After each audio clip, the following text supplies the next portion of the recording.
In this short video, I will show you how to change text message to iMessage.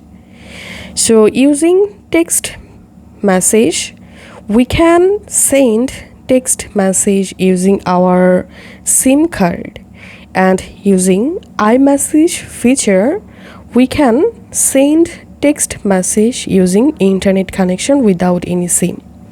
So to convert your text message to iMessage on your iPhone, go to your settings app and here scroll down and tap on apps, and here you will find all of your iPhone apps. Scroll down and just tap on messages, and here you'll find this iMessage option. Just enable iMessage option from here and tap on send and receive, and here you can select any Gmail account or phone number to use as send and receive.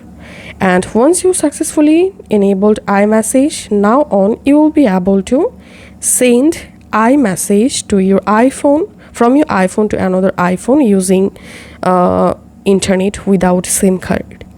So that's how we can change text message to iMessage. If this video helped you out, please leave a like and leave a comment down below. Thank you for watching.